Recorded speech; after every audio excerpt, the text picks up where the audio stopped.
and welcome to Who Review in 20 Minutes. Today we are taking a look at Wish World. Unless you have anything you want to get off your chest first, Chris, before I hit go on the timer. I don't think there is anything this week, is there? I'd say there's one thing actually. Yeah. They really didn't like the episode as much as we did. But you know, Mr. TARDIS has not limited his live streams to covering an episode in 20 minutes.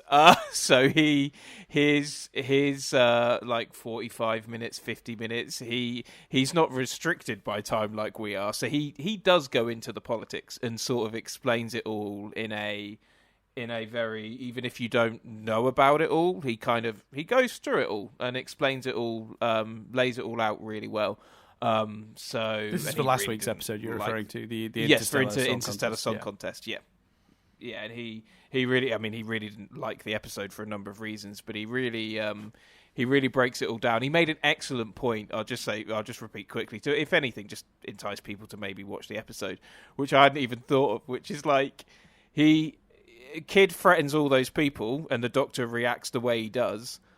The episode before, the guy was threatening like 7 billion people or whatever it was, and the Doctor talked him down and talked him out of killing himself and said that shouldn't be his, don't let this be your legacy, and like lets him go. And he's like the difference in reaction one episode to the next is quite extreme. And he makes a lot of intelligent points like that. Dan and I are both fans of Mr. TARDIS. Yeah, go check him out. He really delves into it all in a way that just the format of how we're doing it this year, we can't. But I think if you're looking for if for some reason, I don't think this probably applies to anyone, but if you only are listening to our stuff and you want something that it does explore things a little bit more, then the Mr. TARDIS review of Interstellar Song Contest will potentially scratch that itch. Yeah, I haven't seen it, but I fully recommend anything Mr. TARDIS does. He's very good. Smart guy, knows his stuff. Yeah, absolutely. Shall we wish world? Oh, no, actually, very quickly, before we wish world, we didn't mention on either episode the Captain Poppy recurrences, because obviously Captain Poppy is physically in the story in the engine, and then obviously there's a reference to poppies multiple times, although there's been debate about what the purpose of that is, because there's a whole thing with flowers and the old one, national flower or whatever bullshit, I don't know, there's something people have been trying to read into. I think it was just a reference to Captain Poppy in the previous one, the flowers, because there were poppies that were a thingy, and obviously Poppy comes back this week. It's not that we didn't pick up on it, it's just we didn't know where it was going. We just didn't talk about it because it wasn't part of the review. Because that they referenced Captain Poppy from Space Babies. I guess that's going somewhere, but we don't know yet. So we can talk about that a little bit more this week. But my point really is just to highlight the fact that we do miss stuff but sometimes it's deliberate. It's because I don't have anything to say on that yet because it's not played out. If that makes sense. So yeah. Anyway, shall we? Timer is ready. We got 20 minutes on the clock. Let's hit up Wish World. Okay. Boom. What did you think, Dan? We're going. Yeah. I'll be honest with you, Chris. Didn't love it. I think there is a struggle with an episode like this for a couple of reasons. It's not insurmountable. There are versions of this that have happened in the past that have worked, but the problem you immediately have when you come across an episode like this is that the Doctor doesn't have any of his memories, so none of his character progression really counts. So you go, okay, this is an episode where we're meeting another version of the Doctor. Is it like Human Nature, where this new person the Doctor is without the memories is going to learn about the Doctor, and we're going to get his almost impression of himself through this premise? Nope. No character work whatsoever. He just doesn't remember for a bunch of the episode, and then he suddenly does. Oh, okay, so it's not a character episode. Okay, so this is an episode with really big story implications, then a lot of plot happening, right? No, not really. We've pretty much ended this episode where we ended the last episode with them entering the 24th and the threat. Oh, crazy. So did we explain fully the villain's plot then? We did a bit. We covered one element of that. Yeah. Okay, what happened in this 45 minutes? I don't know. The Doctor was trapped, I guess, and then he wasn't. Is any of this going to have any huge impact on the subsequent episodes? I mean, with such a few bits of information we get at the end, no, not really. So there was no dramatic tension, no character development, and we only got a small amount of information, the sort of information you could probably cram into another episode if you were doing something different. Yes. Cool. That's where we are on Wishworld. It didn't do anything for me. Is it mildly entertaining? Yeah, I guess so. But it's this sort of cartoonish. This version of Conrad's World doesn't even tell us anything about Conrad. It's like a cartoonish Orwellian nightmare that we sort of explore a bit, but not really. It's just in a really shallow way. And a lot of it is just the Doctor going, I don't believe this. We know. We don't either. We know. We've seen it. Do something more interesting than this, please, for any amount of time. And I understand that it's kind of shocking. The episode opens and the Doctor and Belinda seem to be sort of a couple, and they've got a baby. The baby's Poppy, and that's interesting, sort of, I guess, in a way that I expect we're maybe not going to cover properly next week in the rushed finale, which will, by the way, be rushed because we dicked about so much here.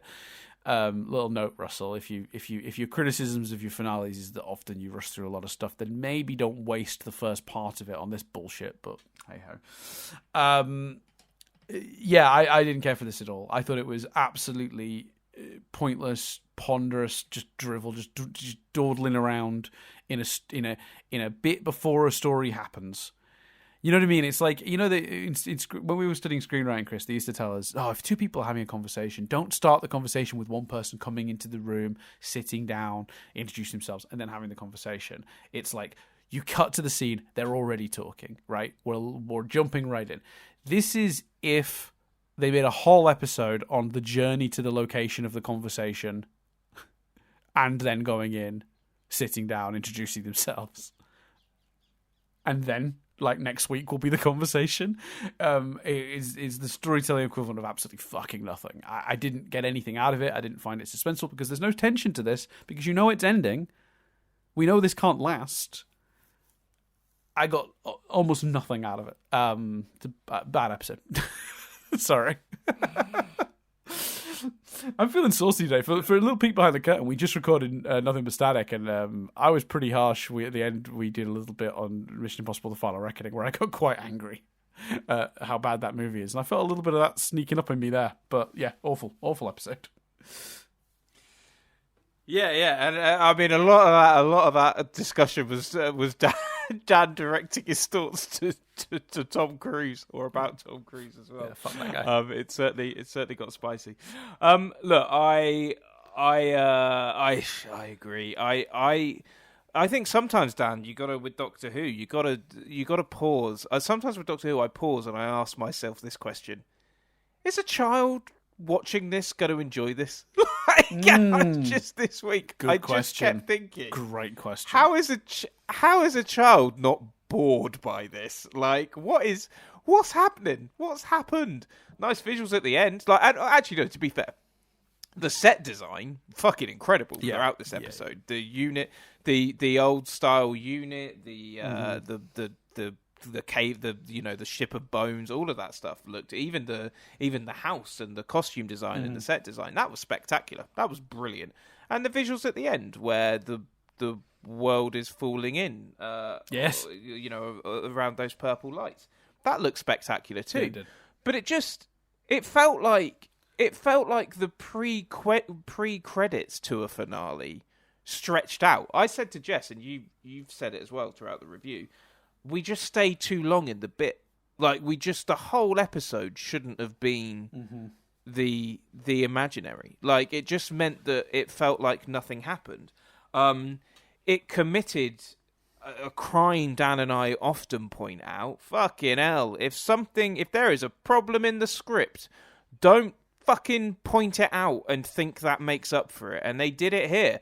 This isn't just exposition. Oh, don't signpost that you fucking just spent the last 5 minutes exposition dumping, and think that if you go, this isn't just exposition, there's a reason you need to know this. No, there fucking isn't. Not in this way. Not in that way. To very quickly jump in on that point now, a few people have complimented it on that note because the implication that some people have derived from that, and I had to rewatch it to see if I agree, is that she's stalling for time. That she knows that at midnight she wins, so that it's not that he needs to know it; it's that she's deliberately wasting his time. That is what the and I'm not. Maybe there's a line that implies that, and that if there is a line that directly implies that, I feel a lot better about it. If it's fansplaining, I don't. But if there is a line where she hints that the whole time she was just wasting his time, which there might be, easy to miss in a 45-minute, chunk of dialogue and stuff. Especially if there's a big exposition dump at the end, it's easy to miss one line and stray. If she deliberately says that, then I do forgive a bit of the exposition stuff, to be honest. But that's just that's assuming that is accurate. Yeah, no, that's absolutely fair. I would agree with that if that's the case. My whole, last week, my whole thing was fine with the Rani. In fact, I'd be excited to see the Rani if it's the Rani doing a mad science experiment. Obviously, you can argue slightly this is an experiment. How will people react to this sort of world? But it isn't anything. I found myself thinking why a lot with this episode as well. Why does it need to be the Rani? Actually, the plan and the way it plays out feels a lot more Master-like. It just feels like we did the Master recently. Why is it where's the experiment? Where's the science? Why is it the Rani? Why is Mel in this episode? Why does Mel need to? Is Mel just there because Mel? We like Mel. Cool. Okay, but is she going to do anything in the finale? Why? And it just even sort of even the interesting ideas, like the idea of how Conrad's world interprets certain subjects and certain groups, is arguably an interesting idea, but it's not executed well. No. One scene with Shirley and the other disabled characters, you can't you pause the action to go really deep on this. It's so I don't mind. I like Doctor Who covering these things. It was one of our biggest compliments for the story of the Ending, how they used the character's race to really tell a story you couldn't tell with any other Doctor, and I think that's brilliant. I thought that was fantastic storytelling. We are not those guys that don't want the show to do things like this. We want them to do more of it, but it has to be executed well. And the amount of on-the-nose stuff with these big subjects, this series and in this episode, it's been crazy. It's just not been executed well. And it was just... Oh, and final thing while I'm ranting, how the fuck are these 2 seasons accessible for new? And again, I haven't got a problem with that. I haven't got a problem with the show doing callbacks, and actually I quite like. I think you could have really, before season 1 or season 14 launched, the whole thing was it was all put on iPlayer and children could discover it. Great. Make that do a Tales of the TARDIS like they did last year with Sukotek and Pyramids of Mars, and with this, here at the end of the episode, for to enjoy the Rani more, check out these stories on iPlayer. Great, fine.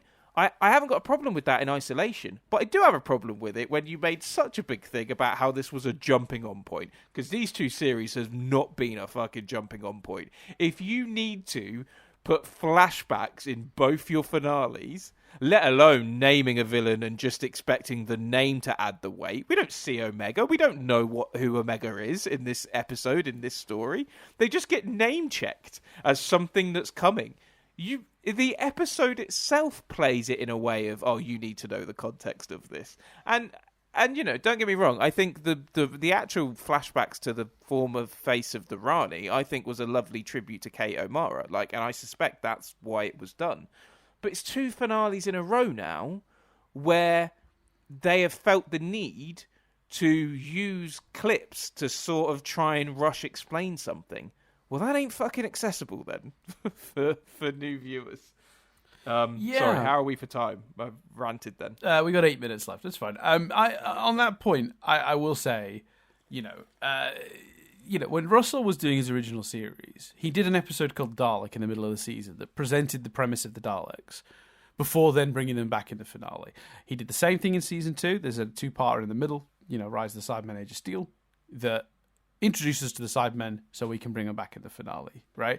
Now, he didn't. The closer comparison is how he handled the Master in series 3.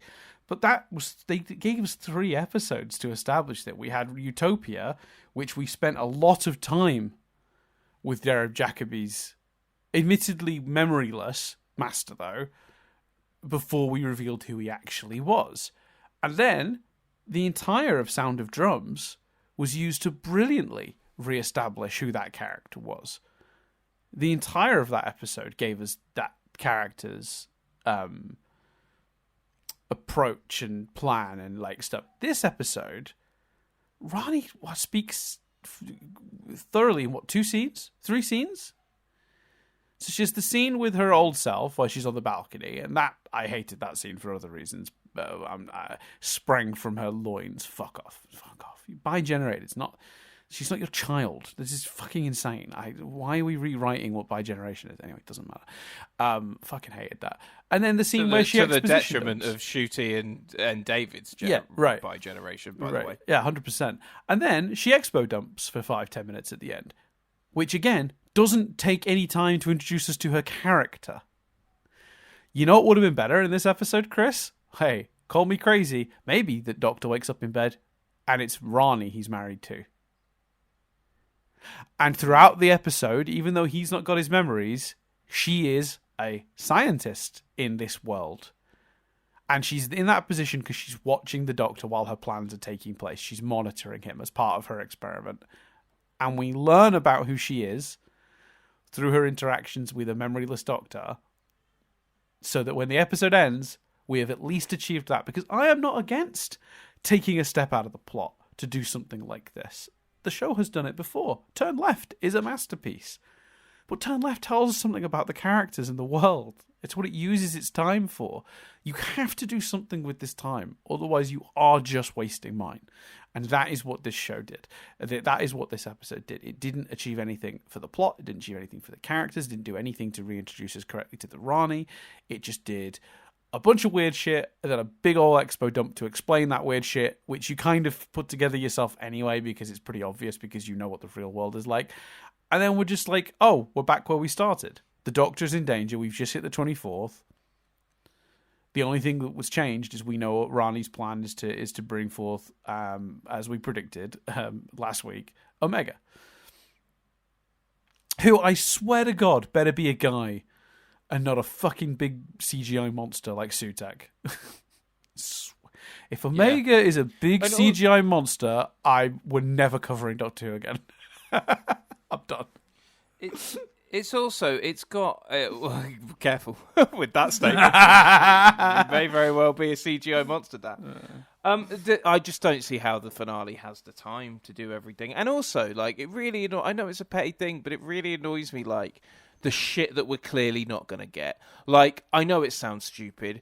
How did the Doctor and Belinda go from being inside the TARDIS with the Colossal Bell running to being a part of this world? What is the chronology of Mrs. Flood? And, I don't think we're going to get answers to these things. And I think it would be cleaner and more cohesive if we did. And also, like, we praised the show in the first few episodes of how they were handling Belinda and how that plot was interesting. You know, oh, we've got a reluctant companion. But she was like a reluctant companion for those first 2 episodes. And then every other episode, it's been like one stray line at the beginning. Oh, please, no. Oh, I guess we're on the adventure now. Am I not home yet? Like, it didn't do anything with that either. And I thought, if you're going to do an episode like this, you could have done that. You could have had the problem with Belle's character being that she's like, I'm home. It's like I really wanted to be here this whole time. But I don't. This isn't home. Maybe that's how she snaps out of it. You know, that whole journey with the Doctor was about her getting home, and now she has been tricked by magic or whatever, science, magic, same thing in Doctor Who right now, you know, into believing she is home and her home is with the Doctor. But have her see through that for that reason. Because no, this isn't what I was striving for all season. Because then we're learning something about Belinda. What the fuck are we doing? Whereas here? I guarantee, and to be fair, like the trailer they've released also implies this. The entire thing for her next episode is going to be about Poppy and the daughter she thinks she has, and maybe that will somehow tie into it. Maybe I didn't even know there was a trailer. Was there a trailer for the next episode? I didn't see it. Yeah, they've released a trailer, and obviously there's and in it she talks about wanting to save her daughter, and there's, I think they talk about Gallifrey, like using it to rebuild Gallifrey. Oh, yeah, look, I've got the trailer up here. Oh dear. So yeah, we got 2.5 minutes left. Are we summarising? Or have you got any wider points? I just felt with both of us, you know, Jess and I just looked at each other like, like, okay, that was 40 minutes. Like, it just didn't really feel anything, and it's weird, and it sucks to feel that way about an episode of Doctor Who. But it felt. I think my big thing is it just, apart from the specific things I ranted about, is it stayed in the bit too long. Mm-hmm. And I think that it was to the detriment of the episode. Yeah, I didn't think it was particularly entertaining. I didn't think it was particularly tensionful. I didn't learn anything about the characters. It didn't progress the plot. I got an info dump that I didn't need. I was deeply unhappy with this episode. I don't think the idea is as interesting as Russell seems to think it is. I think that's the other thing. I think he was like, oh, it's gonna people are gonna see the Doctor in bed with Belinda and they'll have a baby and they're gonna go nuts. Oh, what's happening? But I just went, oh, it's some magic bullshit. That's the problem, actually. When you create the scenario Russell has, where we've got gods who can bend reality, this stuff has no tension now. In David Tennant's series, if we'd opened an episode with him in bed with Billie Piper and they had a kid, you'd be like, what the fuck is happening?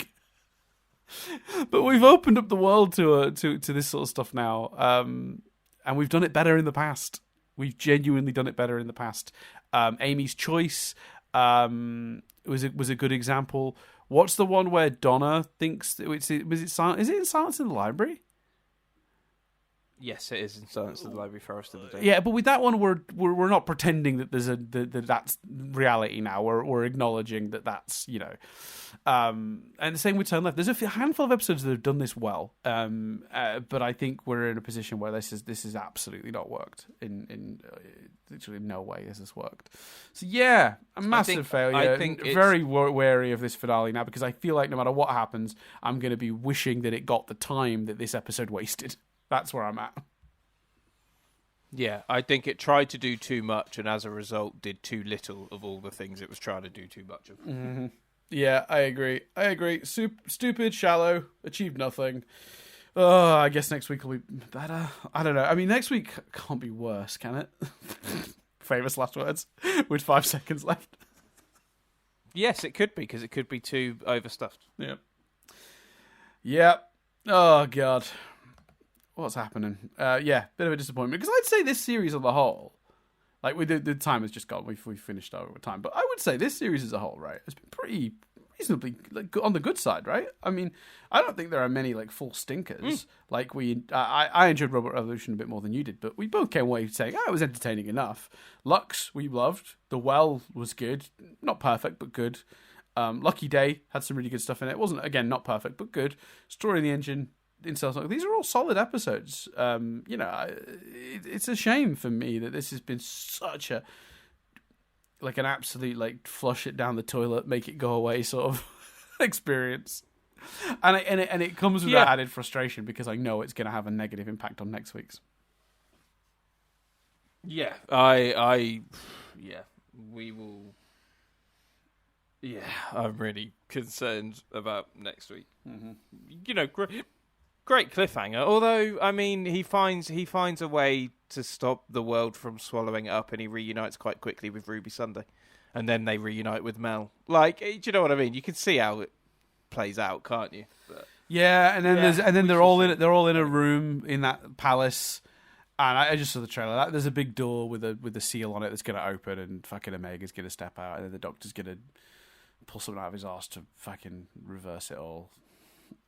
Yeah. It's not going to be good. Anyway, it's not going to be good. I still stick with my theory, though. I think more than ever that this has been the Doctor was brought into this world with another Doctor by his side. I feel like we're bookending it. I suppose we could just do another bi-generation, have him meet the new Doctor if there is someone been cast. But yeah, I think that's going to happen. Or have you got any other predictions for next week? Oh yeah, this week's episode sort of reinforced that for me by doing the thing we need to kind of slow down on doing, by the way, which is the flashes of all of the previous faces of the Doctor. We've done it a few too many times now. It doesn't bring up excitement like it used to. But yeah, have you got any predictions? Anything out there for next week? Do we think? I'm pretty settled on. I think Ncuti's regenerating, whether it be open ended or into fucking. I'm not going to name the name that keeps coming up that makes me laugh because it just seems so ridiculous. But then I wouldn't put anything past Russell. But no, yeah, that name's almost become the most consistent name now, I know, worries me. Anyway, yeah, but we won't cover that. I don't want to spoil it for people who haven't seen it. But I think there's a chance that he's going to. I think it's pretty likely, personally, that he's going to regenerate. Are you on that train also? Yeah, I stand by everything I said about that last week. I think that's happening, and I think I would love to be wrong. Me would too. Fucking love to be wrong about it. Belinda gets home. I imagine. I worry about the Poppy of it all. Like I suppose we're not breaking the format because we're talking about the show as a whole quickly, but I worry about I worry about that line. Poppy's real. Don't you see what that means? And then flashes of Susan. I worry about some sort of massive controversial law thing. Oh God! Like Poppy and Susan and Belinda as well. Like I don't. Yeah. God, that feels more Moffat than Russell. But God damn it! Oh. Fuck. All right. Well, maybe this will be the last season we ever cover Doctor Who. Anyway, look, that's it for this week. Fundamentally, I don't.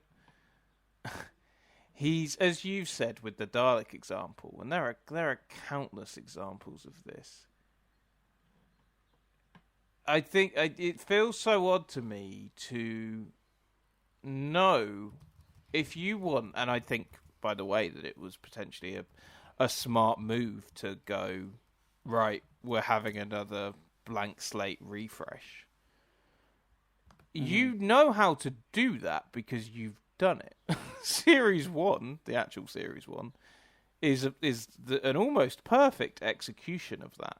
So if you know how to do that, I just don't know why you didn't do it. Do you know what I mean? I just don't know why what we've had hasn't been that.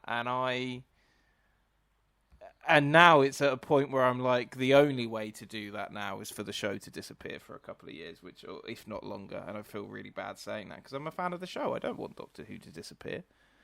But no, this doesn't feel like either. This doesn't feel like making it a blank slate new start and trying to get new people in.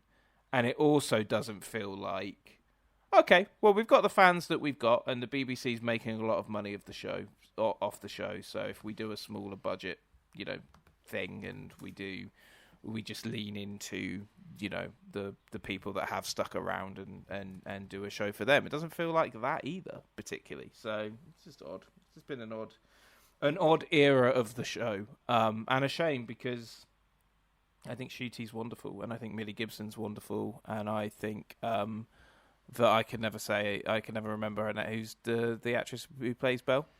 Verda Sesu. I think Verda Sesu is brilliant, and I think they Verada Sethu. Sorry, yeah. I missed a whole syllable. I'm so sorry. She's so good. She deserves better than this is given her, for sure.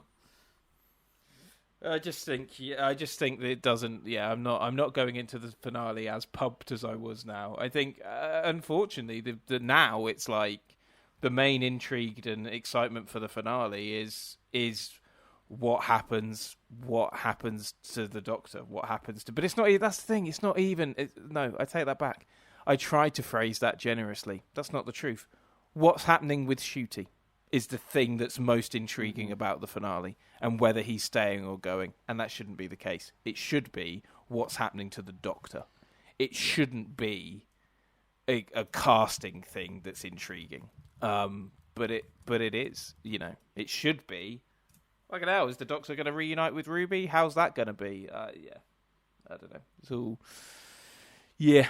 All right. Well, we broke our format enough for the second week in a row, but look, we'll talk next week. Maybe what we'll do, and I'm saying maybe, because there's clearly an urge to talk about the wider context of all of this. Maybe next week we'll split it in two. Like, we'll do one recording, but we'll do the finale, 20-minute review, and then if we've got a lot of thoughts on the situation in the wider show, we do another sort of 20, 30 minutes on that, and then we release that the next week, maybe.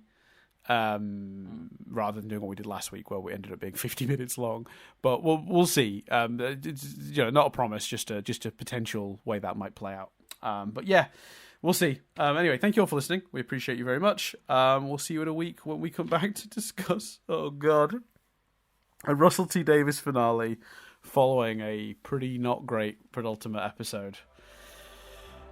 It's the reality war, everyone. We're doing it. Bye. Bye.